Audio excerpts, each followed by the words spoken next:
This is Communicate with Power. I'm Barry McLoughlin. That voice you just heard was Laura Peck. Hi. And we hear Laura, but let's just see if we can actually see Laura. And that'll be the key. I'm going to invite her again, and hopefully she will just come on magically here. I hope so. You might be on in two different places. We'll find out. Waiting for Laura Peck to join. Can you click on that again, Laura? Enable video. Yeah, we'd love to enable that video. All right. And we are not seeing Laura. That's the one person we want to see out of this. All right. So it says camera off, Laura. So your camera, you must find a place to put that camera on. By the way, we're using a new kind of aspect of Substack here, and this is why a little bit of this kind of wondering what's going on stuff. Waiting for Laura. It says recording. Laura, it says waiting for Laura Peck to join. So just click on that. You might be on twice, but click on that and see what happens. I'm waiting for you to join according to this. No? I'm clicking on camera. Okay. I'm clicking on enable video. Yeah. Weird. Okay, so Laura Peck is not, her audio alone is joining us. That's unfortunate. You're not missing a thing by not seeing me. Oh, that's not true, Laura. Okay, well, good morning and welcome. This is the end of a very busy week. A lot has gone on in the world. We're going to cover, I think the big theme is really leadership and uncertainty, managing, leading issues. If you're running an organization or if you're in the world of politics, how do you get a message through to the public when everybody's completely transfixed by rising tariffs, gasoline prices, no housing, on and on, the problems, challenges, and uncertainties covering the world. We'll have more to say specifically on that later. But right now, let's start with some good news that occurred, kind of interesting news that took place. Laura is a big horse fanatic. Laura, you come from a horse family. Can we say that? Yeah, and I think you've shared my interest also. Yeah, we watch all the big races, yeah, including the Kentucky Derby on last weekend. Yeah. What was more than extraordinary about that is that when all of the horses went up to the starting gate, one of the horses all of a sudden jumped, keeled over, hooves in the air, everybody backs off, and they realize they got to scratch this horse. So horses being of a herd mentality, that would sort of affect them. However, their riders got them up to the starting gate. So there they are. So my favorite horse anyway was Golden Tempo. And I loved that horse because the trainer is a woman. And if the woman wins, that's the first time in 152 years that a woman trainer will win the Kentucky Derby, as well as there's a person that sort of manages the horse, and her name is Daisy Phipp Polito. So this was very significant to me. So the horse that I picked to be my favorite, I didn't have any money in the game, but he was my favorite. And so when they got out on the track, this horse was in last place. Mm-hmm. And I mean last. Yeah. Exactly. It was very sad. Lonely way back there. The other interesting thing about that race is two brothers were in the race also. So here we have these magnificent horses going around the racetrack, and then very much to almost the end, when they had just enough track to get through, Golden Tempo picks up the pace, comes from 19th position, surpasses all of them to win the race. Yeah. To say that it was exciting, exhilarating is an understatement. And lucrative for those, I think it was 27-1, the odds of that happening. So, and darn it, I didn't have a ticket. No. It's too bad. But nevertheless, in terms of people like us who train people how to communicate, when you have a big win like that also, you can also see that the trainer has been absolutely blown away by the amount of media attention that she got. I mean, every second, everybody wants to know. She has done so many international interviews, and they have decided as of this morning that they are not going to go for the Triple Crown. They're not going to run in the Preakness. Hey, what do you think? Why would that be? Like, usually there's only a handful of Triple Crown champions horses, and they're just unbelievable. They're worth, Secretariat being one that we all remember, and it just goes on and on and on. But it's amazing that they decided not to. What's your take on why they decided not to? Here's why. Having dragged you to every racetrack in, but actually, this is what I think. I think that the trainer has been so exhausted and it's so pressureful doing that many interviews, because I'll tell you why I say that, because sometimes of clients that we have trained, sometimes when they're making a big announcement, the shock and awe of the number of interviews that they have to do drains them so much. Sometimes they will come back to me and say they got a migraine headache, they were exhausted by it. So But that's the really, only. sure, but I think this is an owner decision. If your trainer it doesn't want to get the 5%, fee for a winning race, that's her business. But I do believe it's because the Preakness is a shorter track than the Derby's track, whatever. Yeah, but okay, Louisville you've said two significant things. The owner track. and this Daisy Phip Polito. I'd love to ask her what her advice is, whether or not she thinks it's okay to Yeah. go again in the You don't Preakness. think, because of the nature of this horse, going from last to first, okay, in the final quarter, really, this all took off. When the next racetrack is actually shorter and needs that horse needs a longer runway. Okay, Yeah, this is a shorter runway. So to me, exactly. that horse would still be in last place because you wouldn't have that ending. So to me, the horse is staying out of Preakness, but is going to be there for the Belmont, which is the longest of the three tracks. Wouldn't that Yeah, be? it's and that's another thing, because I've watched it like 20 times. I mean, Oh, I know. with tears in my I eyes, know. because I love it so much. You get But also very I've emotional. heard enough of them say that that horse needed more track, Yeah, and that that's it. really helped. Yeah, As and I well think as, that's the number think of one. it, the two brothers, and I know some people, you and I are kind of like that, and not that we're brothers, but if you have one candidate, I have another. We genuinely wish the best for the other, and Yeah, we never have an argument or a fight. If you win or I win, yeah. many a night on election night, we if I've trained somebody, you're happy for me. If you win, I'm happy for you.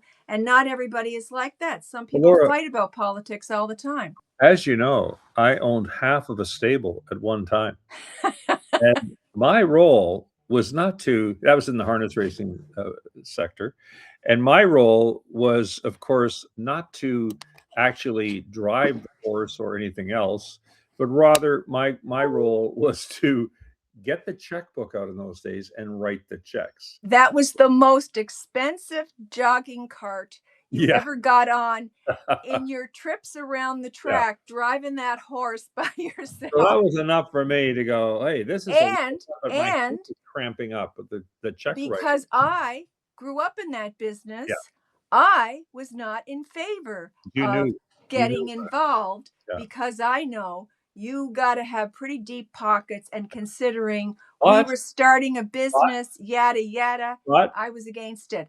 But but I'll never bring that up well, we got to again. do a but that stable ultimately owned 100% by Gregory B. Peck, brother of you, won The the, Hamiltonian. the Hamiltonian race. Yeah. Muscle Hill became the number one horse in America In the world. and the world, and Gregory B. Peck was Trainer of the Year, Yeah. cover magazines and everything else. So, if I And don't, all I want to say is that it teaches you everything about process, whether in politics or in horse racing. yeah, There's a lot that takes you to the finish line, to the winner's circle. It's not just a linear or road. There's a lot of things that go into that. Yeah. Yeah. Let's shift a gear here because we'll still be watching the Preakness, by the way, coming up. I guess it's a week from Saturday. We'll be watching it for sure. The Uh, 16th. 60. Okay, yeah. All right. So let's turn now to the big thematic that I introduced, which is leadership in times of uncertainty. And I don't think we have to go through why this world is uncertain, but I think it's pretty clear on every front: trade, tariffs, presidential, prime ministerial, leadership challenges today, because the world is not what it was even a few years ago. We don't know the big ally that we all counted on, the big friend that was going to be there for us, has said, "Well, if I don't take you over, I'm going to make you regret that day." Didn't actually say that, but boy, seems to be intent on doing that. And we're going to find out with the CUSMA, as we call it in Canada, Canada-U.S. Trade relationship between Canada, America, and Mexico will be really by July 1st. We'll know, is this really going ahead, or is it going to be ripped up and replaced by flat tariffs? If it's ripped up and replaced by flat 10 or 20% tariffs across the board, that may be survivable, but very damaging for sure. And of course, who ultimately pays all these tariffs? These citizens, the consumers of the United States of America. That's right. Increasingly, they are realizing this is why he's become so unpopular, let alone the cost of everything going up. Why it is it's dawning on them that when they buy that refrigerator, whoops, there's a tax on there that turns out to be the tariff that the importer has paid to import that aluminum and steel that came into those products in the United States of America. So, I think my view of the messaging on this is to actually extend very genuinely to the American consumer our deepest sadness and sorrow that at their dining room table, they are realizing gradually that they're paying for it. There are For damages, sure. of course, to Canada's industry sectors that are being hit hard: aluminum, steel, lumber, auto, and so on. But in America, the consumer is going to pay the tariff. It's very unfortunate. It doesn't have to be. It's called self-inflicted damage. And the president somehow is trying to what their lion eyes are seeing, to use a Groucho Marx expression. Who are you going to believe, me or your own lion? Yeah, like he tells them that January 6th and 7th didn't happen in DC, and a lot of people believe him, even though we all watched it on television. Oh, the January 6th, yeah. Well, okay, look, let's get to the cut to the chase now. What are people leader today? I mean, obviously in America, it's 2026. It's the midterm elections. You're seeing challenges at the primary levels in California for governor. You've got the favored Trump candidate. You've got scrambling on the Democrat side. Replacing Gavin Newsom, who's clearly getting ready to run for president. So in the end, what are we looking for? What are Americans looking for in a leader? Let's start with that, and then maybe we'll get in there what Canadians are looking for. In America, what kind of president do they want to replace Donald Trump in his second and final term? That's what we need to know. So what are they looking for, Laura? Well, he doesn't see it that way. And he will be living in that bunker underneath the White House if he has Ballroom. to. Yeah. So Yeah. that is the most exceptional wild card we've ever seen in any politics in our lifetime. And what are people looking for? Well, one would think that they want to have the opposite. They would want somebody who put the people first, the welfare of people first. And I mean that in a good way, their health care, their responsibilities. Yeah.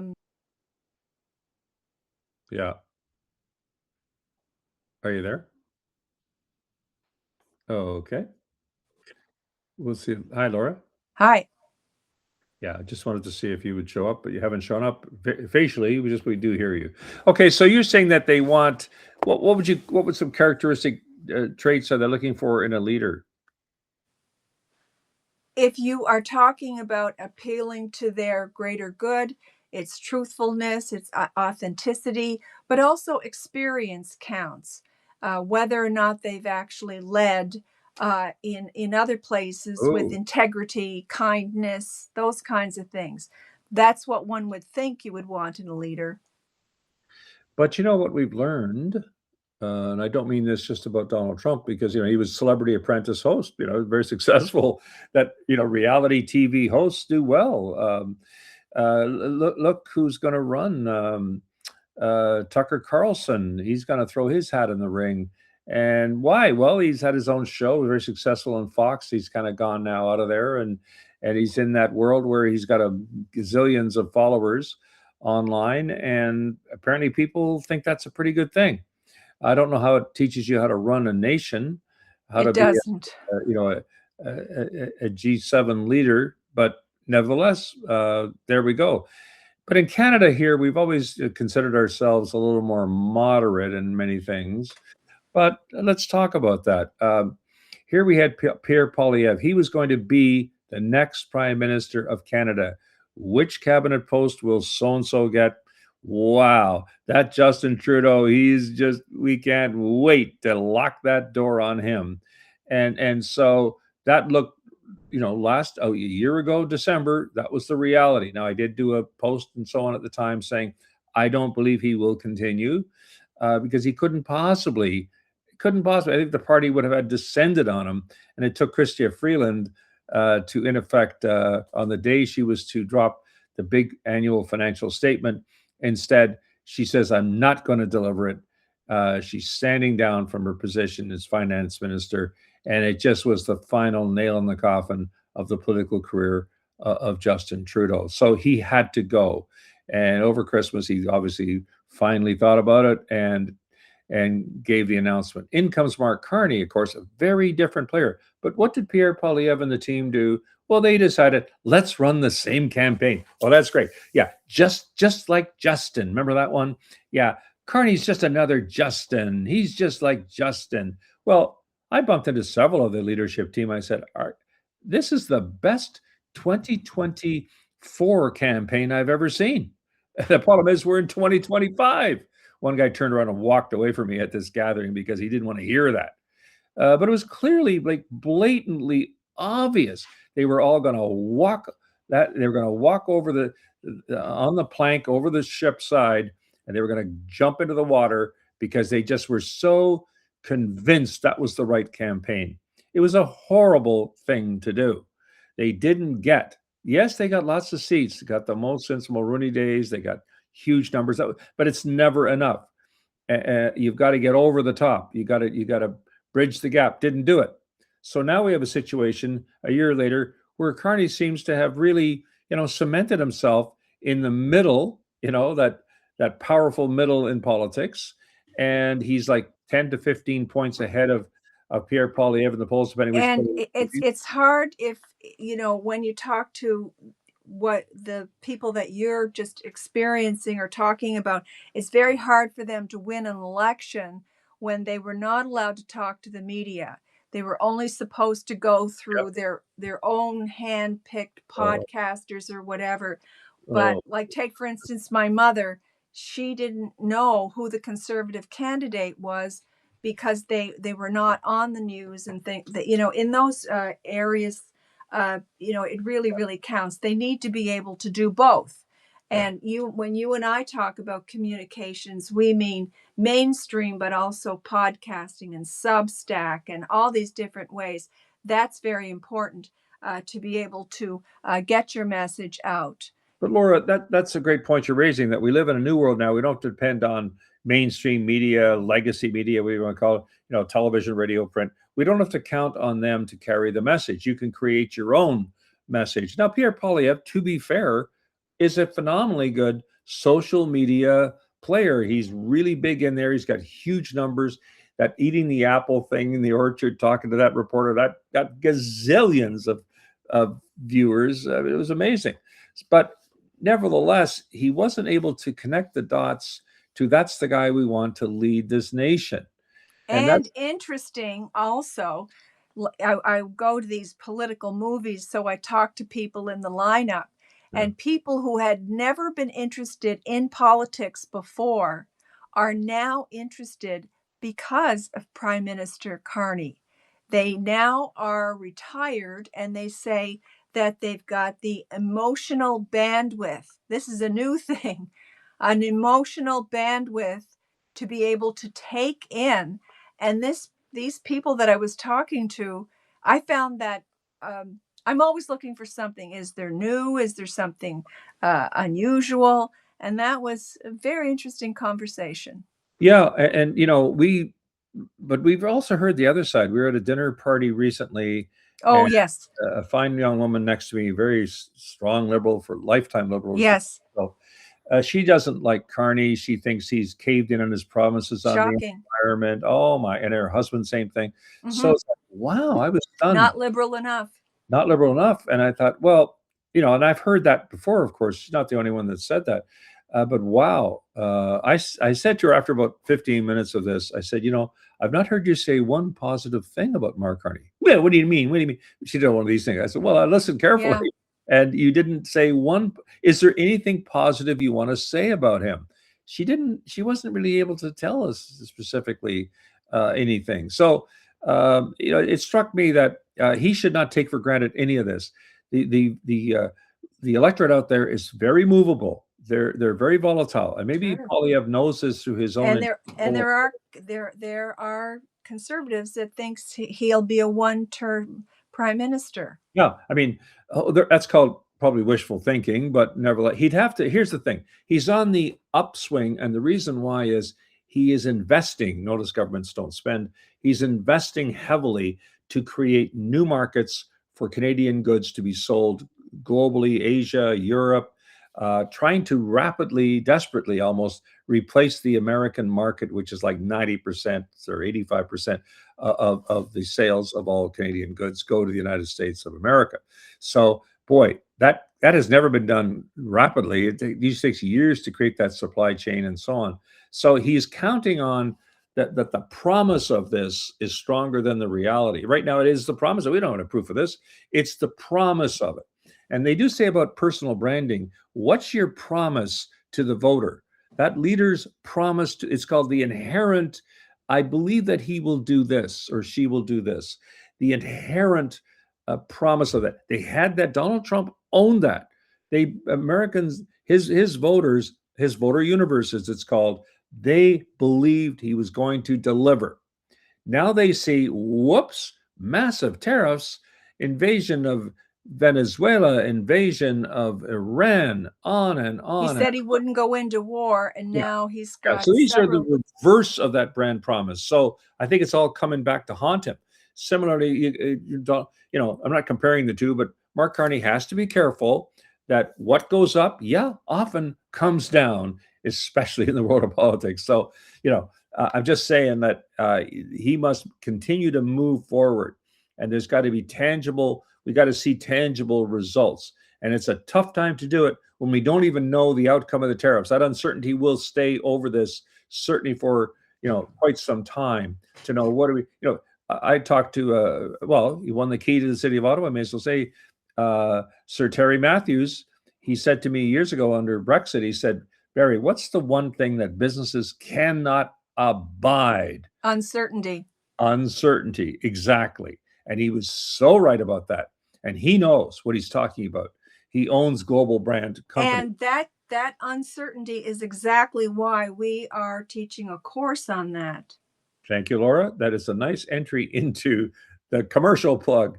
On June 27th, we are offering a hybrid seminar, one-day seminar. We're hosting it at Cape Breton University's Shannon School of Business, one of the most beautiful business schools in North America. And we did this last June, and we're doing it again this year. And it's called Get Your Message Across in an Age of Uncertainty. And you're going to learn how do you frame and position your organization so that it stands out in the world, that it has a brand promise that people can believe in, that it delivers on what it says, that it counters disinformation, misinformation, deep fake videos, the use of AI and just transforming what people think they're watching. And so it is a new world in which getting that message across in a clear and compelling way is critically important. And that's a one-day seminar. If you go, actually follow us here. We're going to keep you posted on that, but it will be posted very shortly. The Shannon School of Business, Cape Breton University, and we're looking forward. Last year we had 83 people, and that was in like 2 weeks' notice. So we're hoping something in that area again. It is going to be a very small fee for people outside of the Cape Breton University ecosystem, and it's free to the students there. But we are looking for, as we did last summer, a cross Canada audience for this, and we hope to see you there. Get your message across in an age of uncertainty, June 27th, 2026. So, Barry, the last couple of weeks, we've had many clients that we've done. When we say media training, we mean all the platforms. Yeah. And so some of them are interested. They're in the private sector or in government, and they want to take this course, the uncertainty course, on the 27th of June. And so we will respond to them if they want to take the course. We certainly will. All right, everybody, we want to thank you very much for joining us today. We look forward to seeing you again. We took a little longer this time. We had a very, very busy couple of weeks. We've launched a series of seminars that cover all media. We've been doing that the past several weeks. We're continuing on for a few more weeks. And it's a busy time, but we never want to forget our Substack viewers, our podcast viewers. By the way, please subscribe. Hit the subscribe button. We want to hear from you, and we'll get hopefully some special considerations for our Substack subscribers. Looking forward to seeing your name there. Thank you so much. And happy Mother's Day. Happy Mother's Day. Absolutely. And happy Mother's Day to you, Laura. Thank you.